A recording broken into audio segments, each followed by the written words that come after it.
Hemos estado analizando pasajes que son bastante conocidos dentro de la iglesia cristiana, pasajes que nos tocan el corazón, que nos llenan de entendimiento y de poder. Aunque algunas veces estos pasajes, algunos de ellos por lo menos, han sido usados mal,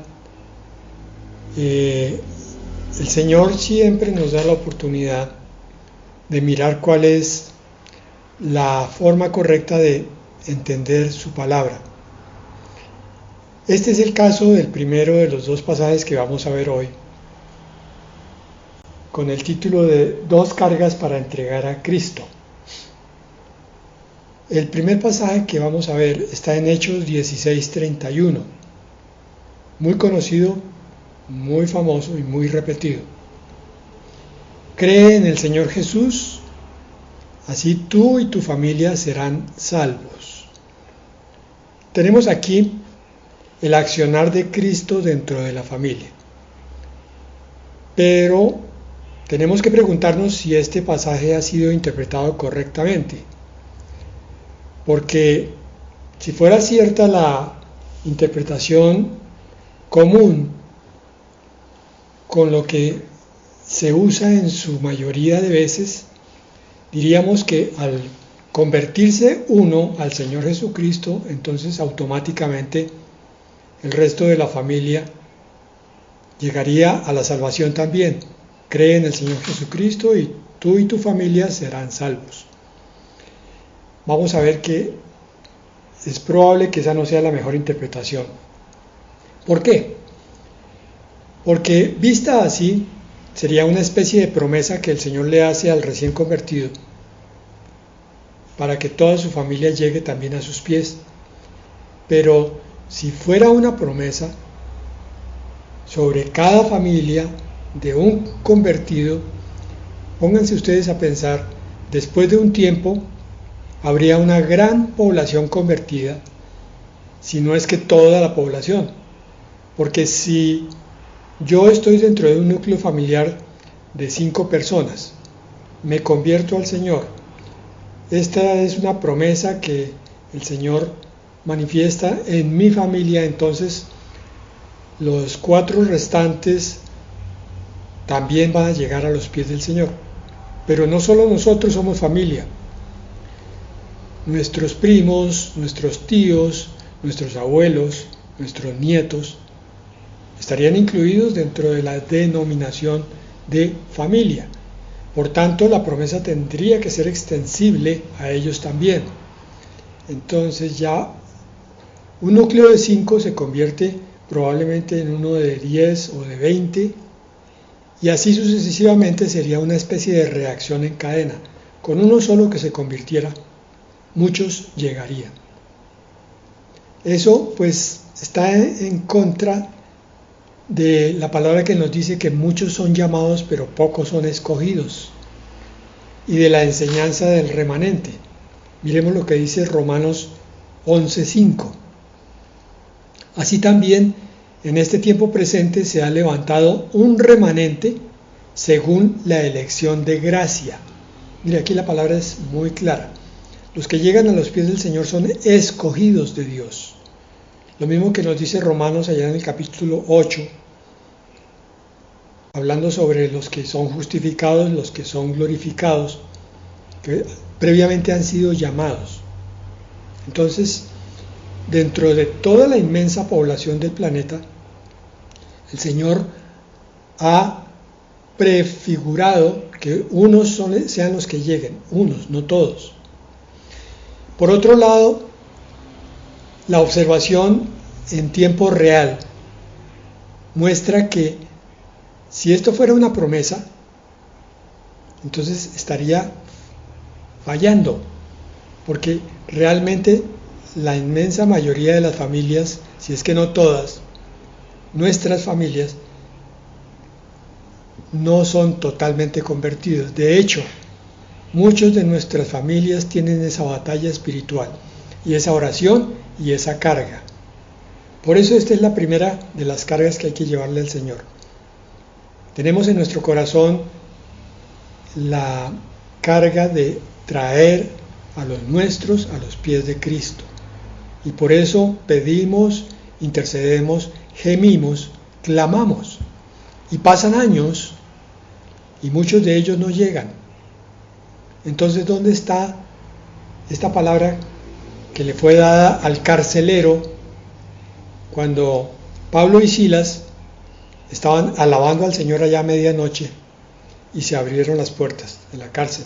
El carcelero vio esto y se convirtió al Señor. Vamos a ver, para redondear esto más adelantico, que hay un comentario bíblico que voy a leer literalmente para saber si lo que estamos diciendo ahora al principio es correcto o no lo es.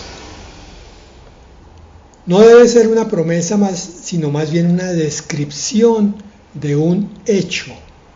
Volvamos a leer ese pasaje. Cree en el Señor Jesucristo, entonces serán tú y tu familia salvos. Es una descripción de un hecho.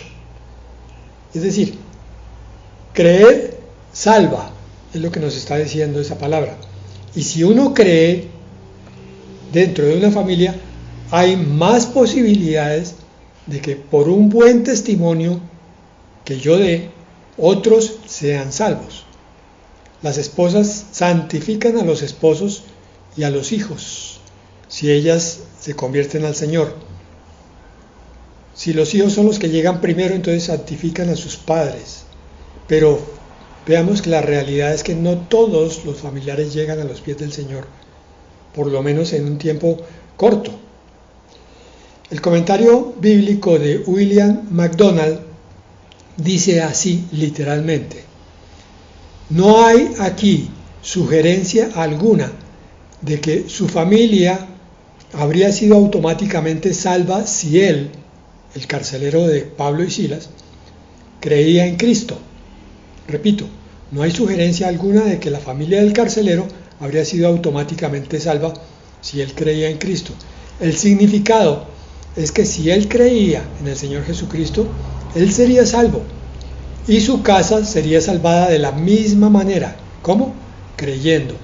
Dice, entre comillas, cree y serás salvo. Y que tu casa haga lo mismo. Sería una transliteración de ese pasaje. Que tu casa haga lo mismo, viéndote a ti. Es importantísimo ese testimonio que tú brindas a los tuyos. De hecho, eso va a llegar al tribunal de Cristo. ¿Cómo viviste tu vida cristiana para que los tuyos aceptaran o rechazaran la palabra del Señor y por tanto la salvación? ¿Cómo viviste siguiendo fielmente la palabra? Entonces serás exonerado de cualquier culpa con respecto a un familiar tuyo que no llegue a los pies del Señor, que entre otras cosas es lo que siempre se ve, literalmente. Entonces, me parece a mí que esa es la mejor interpretación de este pasaje. No es una promesa, sino es una descripción de un hecho. ¿Qué es lo que pasa aquí? Vamos a analizar hoy un aspecto de este verso que dice: tú y tu familia serán salvos. Nosotros como creyentes, pasado un cierto tiempo, después de que salimos de la conmoción interior que implica la salvación y la regeneración, a veces caemos en una pendiente un poco teológica, es decir, volvemos una serie de palabras muy teológicas. Empezamos a usar el bautismo como un acto ritual, el pecado como algo que ofende profundamente a Dios y la salvación como un rescate, pero no pensamos en las múltiples acepciones que pueden tener las palabras dentro del corazón de Dios. Me explico. El Señor le da un rico sentido, una rica interpretación a cada palabra que Él da. Entonces no podemos quedarnos tan literales en lo que es salvación. porque entonces me vuelvo muy doctrinal o muy teórico. Y hemos visto cuánto daño hace esa adicción que algunos profesan por ser demasiado teóricos, demasiado teológicos, demasiado doctrinales, pero su vida es un poco en contravía de eso que tanto hablan. Entonces, ¿de qué somos salvos? Vamos a considerarlo hoy. Obviamente, somos salvos del pecado. Nacimos en pecado y vivimos muchos años sumidos en el pecado, en la esclavitud del pecado, donde ese pecado nos arrastraba a cometerlo una y otra vez en forma repetida. Éramos esclavos también del diablo. Él usaba el pecado para mantenernos esclavizados en un sistema de creencias absurdas, limitantes, esclavizantes. Y por consiguiente también éramos esclavos de la muerte eterna. Es decir, de esas tres cosas es lo que teológicamente nos libera la salvación: del pecado, del diablo y de la muerte eterna. Eso no lo negamos en ningún momento y lo sabemos muy bien. Pero lo que a veces no pensamos es que son otras muchas cosas las que también nos esclavizan y de las que debemos ser salvos. Entonces, una es la salvación teológica, que se produce en el momento que el Salvador entra a nuestra vida, que es cuando nacemos de nuevo y cuando recibimos el Espíritu Santo. Pero otras son aquellos procesos por los cuales somos santificados cada día, que también pueden mirarse como salvación de nuestras prisiones. Dice la palabra en Hechos 26, 18. Para abrir sus ojos, para que se conviertan de las tinieblas a la luz y del poder de Satanás a Dios, para que reciban perdón de pecados y una herencia entre los santificados por la fe en mí. Está citando al Señor Jesucristo esta palabra de Hechos 26. Por eso termina diciendo por la fe en mí, en su Salvador. Nos dijo, abrir los ojos. La vida cristiana, en su proceso de santificación o de maduración o de desarrollo de la nueva criatura, es un proceso de entendimiento por el cual vamos comprendiendo los daños que hace el pecado, la atracción fatal que ejercía Satanás y cuánto necesitamos parecernos a la imagen del Señor Jesucristo en esa transformación continua. Eso es lo que se llama aquí abrir los ojos, que caiga el velo de la ignorancia en la que estábamos sumidos antes de llegar a Cristo. Tristemente, muchos cristianos continúan con un velo de entendimiento.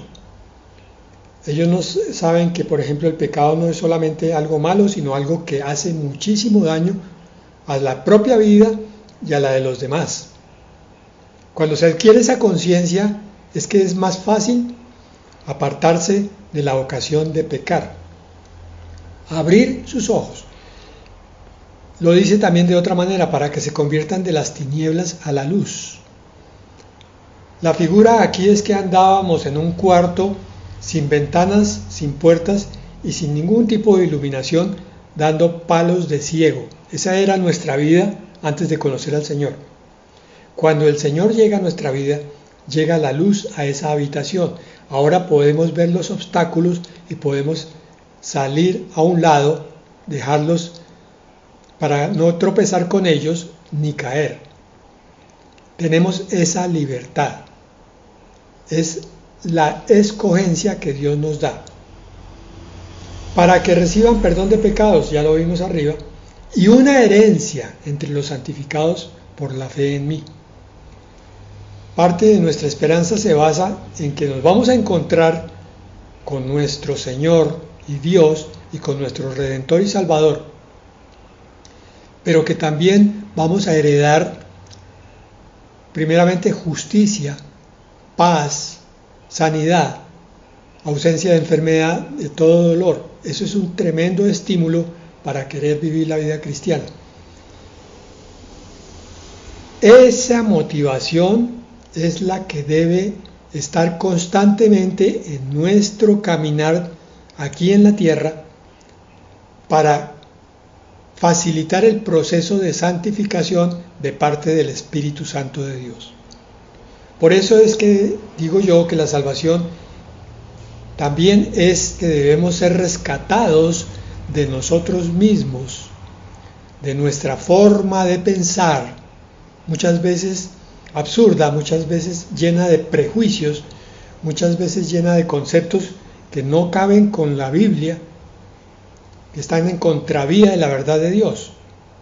Y debemos ser salvos también de nuestras atracciones fatales y de nuestras repulsiones, porque a veces no nos gustan ciertas cosas que son buenas y en cambio seguimos en atracción de cosas que son malas. El cambio que el Señor tiene que producir es exactamente lo contrario, atraídos de algo que aunque no nos guste al principio, por ejemplo el sacrificio, por ejemplo la abnegación, sepamos que como es bueno, lo buscamos de todas maneras.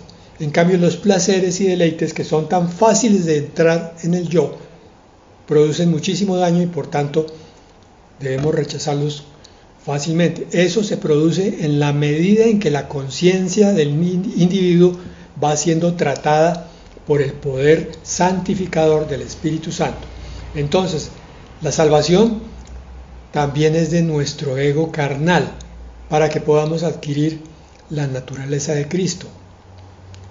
Nos decía la palabra al principio, cree en el Señor Jesús, así tú y tu familia serán salvos, no solamente del infierno, del pecado, sino también de un carácter y de un temperamento que está en contraposición a la voluntad de Dios. Entonces tenemos que salirnos de esas concepciones cuadriculadas y teológicas y ver que cada vez que el Señor viene a nuestra vida nos trae enseñanzas muy profundas, muy prácticas, y cuando las entendemos en realidad se convierten en muy atractivas. Pero con todo esto yo quiero llegar a algo todavía más práctico, que es lo siguiente. Específicamente un ejemplo. Nuestra mañana o nuestro despertar puede ser una rutina de mirar con ansiedad el presente y el futuro. Es decir, cada mañana nos despertamos y estamos ansiosos. Estamos llenos de temor porque no sabemos qué va a pasar con A, con B, con C, con D. Preocupados. Y seguimos preocupados porque empezando el día nos llenamos de pensamientos ansiosos. Continuamos así todo el tiempo de vigilia y cuando llega el momento de dormir estamos agotados emocional y espiritualmente, porque no hemos mirado la verdad de Dios, sino estamos mirando es nuestra forma de pensar errada, una forma ansiosa de pensar, preocupante. Entonces debe venir el Salvador a enseñarnos a mirar lo que tenemos, que Él ya nos ha dado, dejar de ver lo que no tenemos y a ser más agradecidos mirando las bendiciones. Efesios 5:20 dice, dando gracias siempre por todo al Dios y Padre en el nombre de nuestro Señor Jesucristo. Sí, hermanos, oímos bien. Dice siempre y dice por todo, dando gracias. Nuestro caminar debiera ser una boca llena de gratitud. Señor, gracias por esto y por esto y por esto y por aquello y por lo de ayer y por lo de mañana. Siempre y por todo. Pero si somos sinceros, vemos que esa no es nuestra realidad. Entonces, ¿cómo llegamos a ese punto de dar siempre gracias por todo? Es que somos desagradecidos porque somos ciegos a la obra de Dios. no nos damos cuenta que el alimento, que la salud, que el sueño, que la casa, el hogar, todo viene de la mano de Dios. Si lo viéramos más frecuentemente, seríamos más agradecidos. Para eso, el Señor entonces viene a veces a salvarnos en lo que se llama un proceso de pérdida. ¿Por qué? Porque uno valora las cosas cuando ya no las tiene. Entonces, por ejemplo, una pérdida de la salud en algún aspecto importante.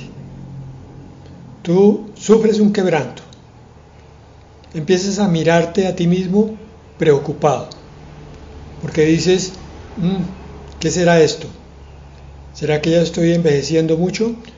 ¿O será que este es el principio del fin? ¿O será que esto va a empeorar? ¿O será que mis últimos tiempos van a ser con mucho dolor? Una pérdida de salud tiene el propósito primario de que miremos lo que no hemos disfrutado.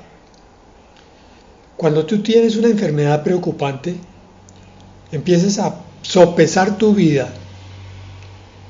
y los instantes de esa vida. Y si sientes amenaza sobre tu existencia, entonces también empieza a adquirir un nuevo valor cada minuto que transcurre en tu vida. Empiezas a pensar en lo que no has hecho que debieras haber hecho, en lo que no has disfrutado, en aquello que tanto dolor te ha ocasionado que no ha servido para nada, incluso a descubrir que había algunos rastros de pronto de amargura en tu vida, de amargura en el corazón, y ese proceso de enfermedad te sirve para purificar esos instantes, esos momentos y esa amargura. Entonces, en vez de verlo como algo negativo, tú empiezas, con la ayuda del Espíritu Santo, a usar para bien, todo obra para bien, dice Romanos 8:28, eso que te está provocando molestia y dolor. Ahora tu vida se está enriqueciendo, ahora tu vida se está llenando de una visión más clara. Si tienes visión más clara, estás viendo a Dios con mayor frecuencia interviniendo en tus cosas. Y si lo ves interviniendo, entonces vas a quedar también en un estado más fácil de alabarlo, de glorificarlo y de reconocerlo. Ese es el proceso de pérdida. Para que hagamos un propósito de cambio profundo y para que sobre todo aprendamos a vivir arraigados en Dios a través de la súplica persistente. Voy a ponerlo en términos claros y prácticos. Si tienes una enfermedad, no la sufras, sino vete en súplica y clamor delante de Dios como la viuda insistente. Si tienes que orar todos los días y varias veces al día, eso te va a santificar, porque cuando el Señor empiece a obrar en ti, va a mostrarte lo bendecida que ha sido tu vida hasta el momento y la cantidad de cosas que de pronto no has visto como bendición. Y entonces, a través de esa oración insistente, vas a ver cómo tu corazón se vuelve más humilde, cae postrado más fácilmente en gratitud y en glorificación a tu Señor y a tu Dios. A través de la súplica es la forma de mostrarnos que podemos esforzarnos en estar más unidos con Él. Entre más se es capaz de reconocer algo como proveniente de Dios, entonces, como conclusión, más fácil es comprometerse con Él. Si he sido claro en este proceso de descripción, lo que estoy tratando de decir es que a través de la enfermedad vas a terminar más unido con tu Señor y Dios. Porque una estrategia preferida de Satanás es la de fomentar renegadores crónicos, que son aquellos que se quejan de lo que no tienen y no pueden ver lo que les ha sido dado. son aquellos que empiezan a apartarse de Dios porque están recibiendo lo que ellos consideran que es un castigo injusto. Pero el corazón que es el de un verdadero hijo de Dios, a través de la prueba y del sufrimiento, se une más y glorifica más a su Padre Celestial. Estos renegadores crónicos no pueden sentir la presencia de Dios. Por eso la bienaventuranza de Mateo 5:8 dice: bienaventurados los de limpio corazón, porque ellos verán a Dios. El corazón de un verdadero hijo de Dios tiene que ser limpio y por tanto poder ver a Dios en muchas circunstancias de la vida o en todas. Gracias, Señor, por la salvación que me has concedido por medio de la fe en Jesucristo. Ayuda a mi familia a sentir tu presencia y a crecer en la fe. Quiero que como yo, cada uno de ellos experimente tu amor, rinda su vida a ti y decida aceptarte como Salvador. Bueno, el segundo tema para hoy es: no temas ni te angusties, la segunda carga que tenemos que entregar al Señor. El pasaje de Isaías 41:10 dice: así que no temas, porque yo estoy contigo, no te angusties, porque yo soy tu Dios, te fortaleceré y te ayudaré, te sostendré con mi diestra victoriosa. Este es un pasaje muy hermoso y es un pasaje que se usa mucho para ministrar cuando alguien como cristiano tiene que ayudar a otro hermano que está golpeado y caído. Suele buscar algunos de los pasajes de Isaías. Este es uno de los preferenciales, porque este pasaje levanta con un poder indiscutible. Vamos a analizar aquí algo sobre este pasaje entonces. El cristianismo pasa por muchas fases. Hoy vamos a ver 3 de las más frecuentes en algunas vidas. 3 fases. Primero, se decide a creer. Segundo, se decide a explorar aquello en lo que ha creído. Y tercero, se decide a esperar con paciencia aquello que exploró y encontró como verdadero.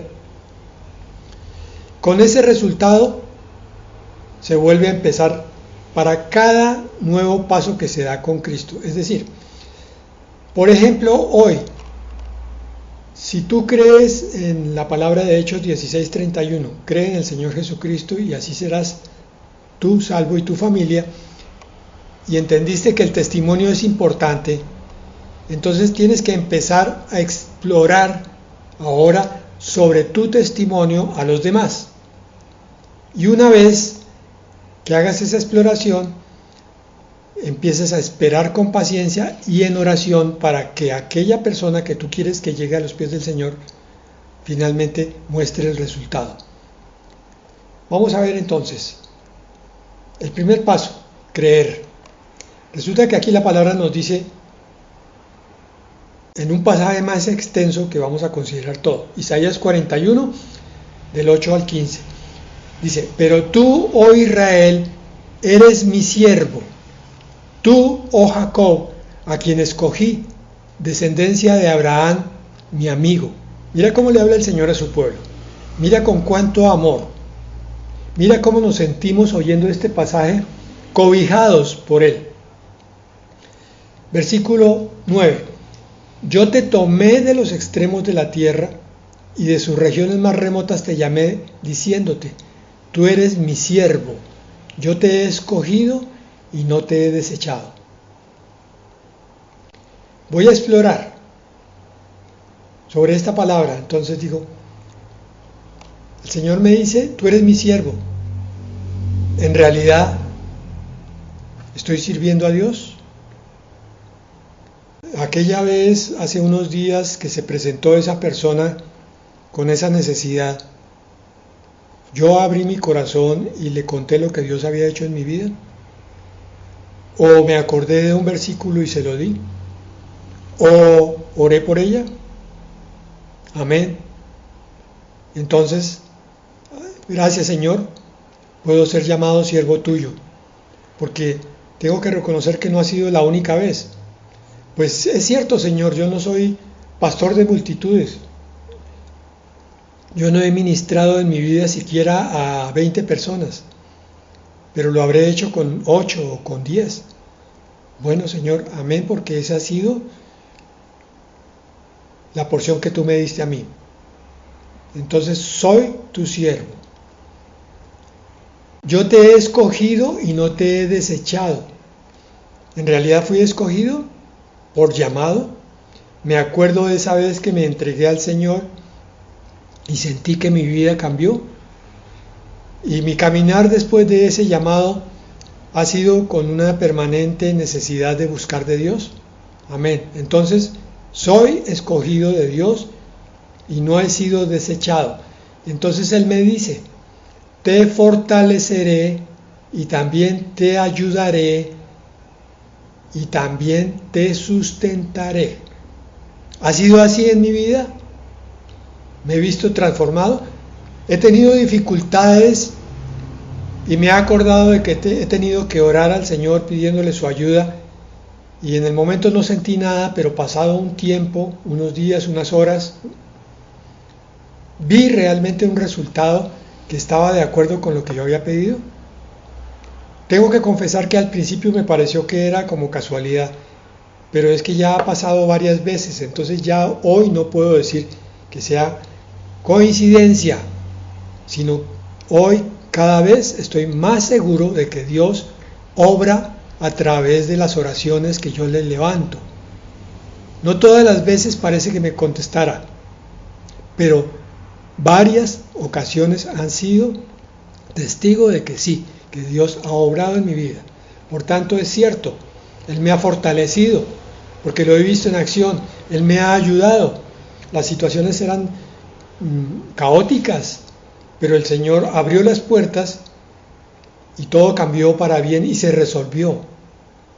Me he sentido sustentado porque a veces he tenido que confesar que he andado en debilidad y que quisiera no continuar, pero el Señor viene y me renueva a través de una predicación, a través de una lectura de la palabra o a través simplemente de la oración.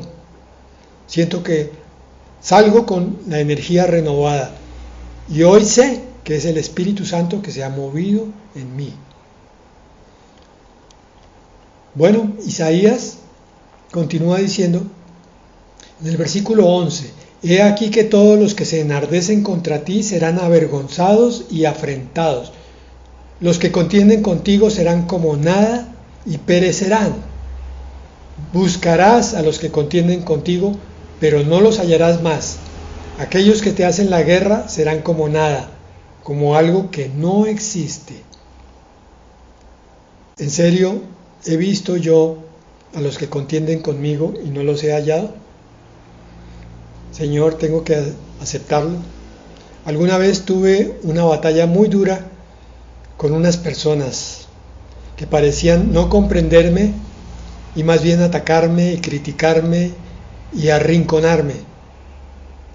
Tú me diste la fuerza para no contender con ellos, para callar y esperar pacientemente, también para hablar en algunos momentos que hubo necesidad, pero con firmeza sin ser grosero.